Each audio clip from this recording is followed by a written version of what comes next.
cafe and restaurant.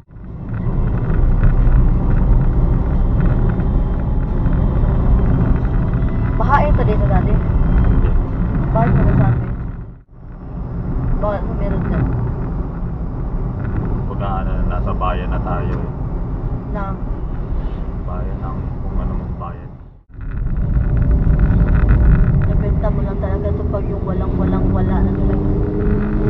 Kung hybrid eh. Ha? Kung palta ng jeep. Okay pa yung kotse. Nawala na si Papa mo, bilis ano na. Silaw naman nun. Parang delikado yung gano'n, nakakadisgrasya. Oo. Ayun lang, parang pa ako. Bakit ayaw mo dito? Mga ganun na background. Anong ginawa natin doon? Ewan ko kung ano nilakad ko na document ko. Parang dami mo nalakad na dokumentan, hindi ko alam yun. Sila Papa mo yan. Sa daanan na, naunahan na natin sila Papa mo, no? Nauna na natin.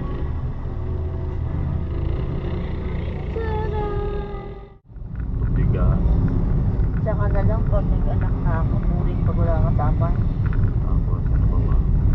Sari-sari, groceries to. Oh, yun. Mayroong lang for sale, no? Ayaw mo bumili ng lupa. Hindi ako tinawagan doon, ha? Bakit hindi nag-ano yung pag-ibig? Ha? Ang Ayun, ganda. nakalagay. Ang ganda naman yun. Ano yung simbahan? Hindi, kung kumbaga yung munisipyo. Ang ganda na naman si Pure yung ano. Ano to, Tres Martires? Oo. Eh, makasatak. Dito ka pupunta. Saan? Kumusta yung tax mo dati? Okay pa naman? Pero hindi ako nagbabayad ng tax. Bakit ako ang dami ng tax? Di ko wala. Wala kang tax dito sa Pilipinas dati? Wala. Sana all. Bakit ako meron? Yan o eh.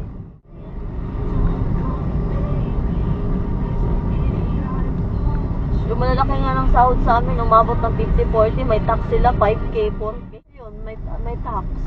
Hindi dun, Okay, so, hindi sa ano, hindi sa bonus mo kunin yung tax, kundi sa sahod mo. hindi Yes. na tayo. Daddy. Sana makaka-sahod ko bukas. May cash ka, daddy. Pahinga pala akong pera. Wala akong pera.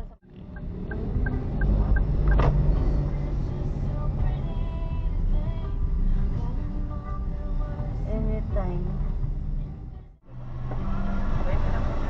Ay, fix na pala to. Magkanin?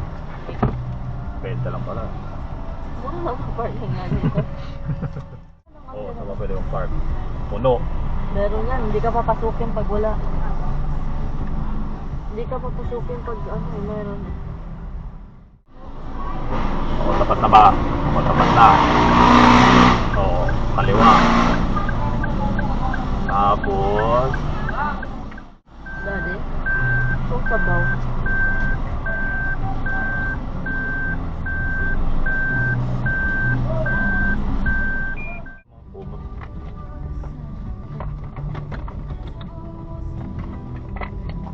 Cellphone ko pala.